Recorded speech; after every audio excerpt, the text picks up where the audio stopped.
আসসালামু আলাইকুম everyone, welcome to my channel. বরাবরের মতো আবারও হাজির হলাম মজার একটা রেসিপি নিয়ে। আর রেসিপিটা হলো গাজরের লাড্ডু। শীতকালে গাজর বেশি পাওয়া গেলেও সারা বছর কম বেশি পাওয়া যায়। একবার হলেও গাজরের লাড্ডু এভাবে তৈরি করে দেখবেন, বানানোর সাথে সাথেই ফুরিয়ে যাবে। আশা করছি আজকের রেসিপিটা আপনাদের কাছে ভালো লাগবে। ভালো লেগে থাকলে আমার চ্যানেলটা সাবস্ক্রাইব করে পাশেই থাকবেন। লাড্ডু তৈরির জন্য প্রথমে একটা প্যানে দিয়ে দিচ্ছি 2 টেবিল চামচ পরিমাণ ঘি। চেষ্টা করবেন এখানে ঘিটাই ব্যবহার করতে। ঘিয়ের পরিবর্তে তেল ব্যবহার করলে গাজরের লাড্ডুর টেস্ট এবং ফ্লেভার কোনোটাই ভালো আসবে না।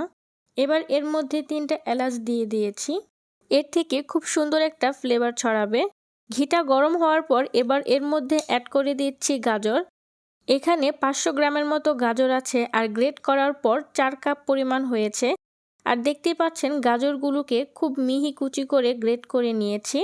চেষ্টা করবেন যতটুকু সম্ভব একদম মিহি কুচি করে নেয়ার জন্য। এবার প্যানের মধ্যে গাজরটা নিয়ে নিচ্ছি। এবার অনবরত নেড়েচেড়ে এই গাজরটাকে ভেজে নেব 4 থেকে 5 মিনিটের মতো। এতে করে গাজরের স্বাদ যেমন বাড়বে তেমনি এর ফ্লেভারটাও ভালো আসবে।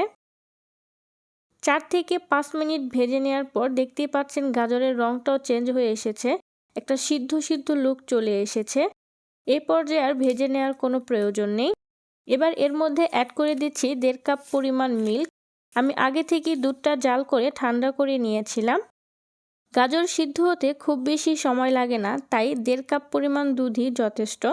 এবার নেড়েচেড়ে সব কিছু একটু মিশিয়ে নিচ্ছি। এবার ঢাকনা দিয়ে ঢেকে রান্না করে নেব 10 থেকে 12 মিনিটের মতো। প্রায় 4 থেকে 5 মিনিট পর আমি ঢাকনাটা তুলে নিয়েছি। এবার নেড়েচেড়ে গাজরগুলোকে একটু উল্টে পাল্টে দিচ্ছি। এতে করে চারদিক থেকে গাজরগুলো সমানভাবে সিদ্ধ হতে পারবে আর নিচে লেগে যাওয়ার ভয়ও থাকবে না। নেড়েচেড়ে মিশিয়ে নিয়ে আবারও ঢাকনা দিয়ে ঢেকে গাজরগুলোকে রান্না করে নেব সেদ্ধ হওয়া পর্যন্ত। প্রায় 10 মিনিট রান্না করার পর দেখতেই পাচ্ছেন দুধটা অনেকটাই শুকিয়ে গেছে আর গাজরটাও খুব সুন্দরভাবে সিদ্ধ হয়ে গেছে। এবার অনবরত নেড়েচেড়ে আরও কয়েক মিনিটের মতো একটু ভেজে নেব। এর মধ্যে যে লিকুইড ভাবটা আছে সেটাও যাতে শুকিয়ে যায়। এই গাজরগুলোকে যত ভেজে নেওয়া যাবে গাজরের লাড্ডুটা খেতে ততই ভালো লাগবে। কয়েক মিনিট ভেজে নেওয়ার পর দেখতেই পাচ্ছেন গাজরটা কতটা ঝরঝরে হয়েছে আর এর মধ্যে একদমই লিকুইড ভাব নেই। খেয়াল রাখতে হবে গাজরটা যাতে কোনোভাবেই নিচে লেগে না যায়। এবার এর মধ্যে অ্যাড করে দিচ্ছি 1.25 কাপ পরিমাণ চিনি। যারা খুব বেশি মিষ্টি খেতে চান তারা চাইলে এখানে 1 কাপ পরিমাণ চিনি অ্যাড করতে পারেন। কিছু কিছু গাজর একটু বেশি মিষ্টি হয়ে থাকে, সেক্ষেত্রে একটু বুঝে শুনে চিনিটা অ্যাড করতে হবে। এবার অনবরত নেড়েচেড়ে চিনিটাকে গাজরের সাথে খুব ভালোভাবে একটু মিশিয়ে নিচ্ছি।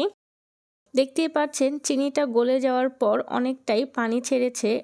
এবার আবারও অনবরত নেড়েচেড়ে এই পানিটাকে শুকিয়ে নিতে হবে। গাজরের লাড্ডু তৈরি করার ক্ষেত্রে খেয়াল রাখতে হবে এর মধ্যে যাতে কোনো লিকুইড ভাব না থাকে। কয়েক মিনিট ভেজে নেওয়ার পর দেখতেই পাচ্ছেন চিনির যে এক্সট্রা পানিটা সেটা শুকিয়ে গেছে। এবার এর মধ্যে অ্যাড করে দিচ্ছি 1/2 কাপ পরিমাণ গুঁড়া দুধ। আপনারা চাইলে এখানে গুঁড়া দুধের পরিবর্তে মাওয়াও অ্যাড করতে পারেন। এরপর অ্যাড করে দিচ্ছি বাদাম কুচি। আমি এখানে 2 টেবিল চামচ পরিমাণ কাজু বাদাম কুচি আর 2 টেবিল চামচ পরিমাণ কাঠবাদাম কুচি আর নিয়েছি 1 টেবিল চামচ পরিমাণ কিশমিশ কুচি। বাদামটা আমি একটু বড় করে কেটে নিয়েছি, এতে করে খাওয়ার সময় মুখে লাগবে আর খেতেও ভালো লাগবে। আপনারা চাইলে আপনাদের পছন্দ অনুযায়ী যে কোনো বাদাম এখানে অ্যাড করতে পারেন। আবার চাইলে বাদাম কুচি নাও দিতে পারেন, তবে দিলে এর টেস্টটা অনেকটাই বেড়ে যায়। এবার অনবরত নেড়েচেড়ে বাদাম আর গুঁড়া দুধটাকে গাজরের সাথে খুব ভালোভাবে মিশিয়ে নিচ্ছি। এই পর্যায়ে এলাচগুলোকে ফেলে দিতে হবে, তা না হলে খাওয়ার সময় দাঁতের নিচে পড়লে খুবই বাজে লাগবে। সবগুলো উপকরণ গাজরের সাথে খুব সুন্দরভাবে মিশিয়ে নেওয়া হয়ে গেছে। এই পর্যায়ে চুলা বন্ধ করে দিয়ে অপেক্ষা করব গাজরটা হালকা ঠান্ডা হওয়া পর্যন্ত। কয়েক মিনিট পর গাজরের মিশ্রণটা অনেকটাই ঠান্ডা হয়ে গেছে। এবার লাড্ডু তৈরি করে নেব। কিছুটা পরিমাণ গাজরের মিশ্রণ নিয়ে হাত দিয়ে চেপে চেপে গোল একটা বল তৈরি করে নিতে হবে। বল তৈরি করা হয়ে গেলে এবার 2 হাত দিয়ে ঘুরিয়ে ঘুরিয়ে বলটাকে আরও মসৃণ করে তৈরি করে নিলেই গাজরের লাড্ডু তৈরি হয়ে যাবে।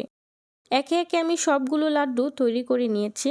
লাড্ডুগুলো যাতে দেখতে একদম দোকানের মতো লাগে আর আকর্ষণীয় লাগে এর জন্য ছোট কাপকেক লাইনারের মধ্যে গাজরগুলোকে বসিয়ে আমি ডেকোরেশন করে নিয়ে তৈরি হয়ে গেল দারুণ মজার আর হেলদি একটা খাবার গাজরের লাড্ডু।